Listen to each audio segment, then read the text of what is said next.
3 నుంచి 4 కిలోలు ఉన్న చెనిక్కాయలు తీసుకెళ్లి మిషన్లో వేస్తే గానీ 1 లీటర్ ఆయిల్ బయటికి రాదు. కానీ 1 కేజీ గ్రౌండ్ నట్ మార్కెట్లో 216 రూపాయలు ఉంది. మరి 4 కిలోలకు దగ్గర 800 రూపాయలు అవుతుంది. అది కూడా కేవలం రా మెటీరియల్ కాస్ట్ 800.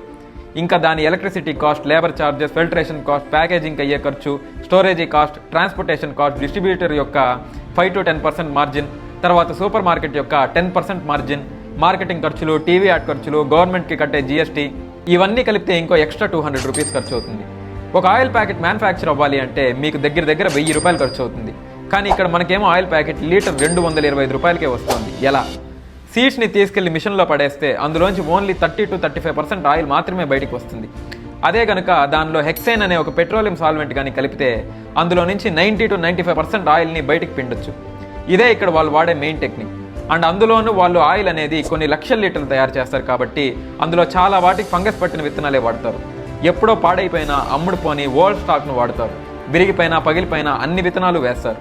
మరి ఇలాంటి తక్కువ రకం విత్తనాలను వాడినప్పుడు ఆయిల్ స్మెల్ రాకుండా ఉండాలి అంటే అది చూడడానికి కూడా బాగుండాలి. కాబట్టి వీళ్ళు 4 టెక్నిక్స్ వాడతారు. ఒకటి డీగమ్మింగ్, రెండోది న్యూట్రలైజేషన్, మూడోది బ్లీచింగ్, నాలుగోది డియోడ్రైజేషన్. ఈ 4 టెక్నిక్ల వల్ల ఫైనల్గా మీకు వచ్చిన ఆయిల్ రూపురేఖలే మారిపోతాయి. మనకి ఇచ్చేది వాళ్ళు ప్యూర్ ఆయిల్ అనుకుంటున్నారా?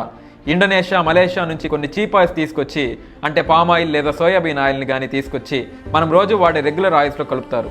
లేదా మీకోసం ప్యూర్గా చేసిన 1000 రూపాయలు ఖర్చే ఆయిల్ని 225 రూపాయలకే ఇవ్వాలి అని అనుకుంటున్నారా? వాళ్ళు ఏమైనా పిచ్చోళ్ళు అనుకుంటున్నారా? మనకి 225 రూపాయలకి ఆయిల్ ఇస్తున్నాడు అంటే అది వాడికి 100కో 150కో వస్తుండాలి. మరి మార్కెట్లో 4 కిలోలు చెనిక్కాయలు తీసుకెళ్తే కానీ 1 లీటర్ ఆయిల్ బయటికి రాదు. మీరు ఎంత హోల్సేల్ మార్కెట్లో కొన్నా కానీ 4 కిలోల చెనిక్కాయలు 100 రూపాయలకి ఎవరిస్తారు చెప్పండి? అందుకే మీరే స్వయంగా విత్తనాలు కొనుక్కొని వెళ్ళి ఆయిల్ని ఆడించుకొని ఆ ఆయిల్ని రోజుకి 2 నుంచి 3 స్పూన్లు వాడుకోండి. ఇది తప్ప వేరే ఆప్షన్ లేదు.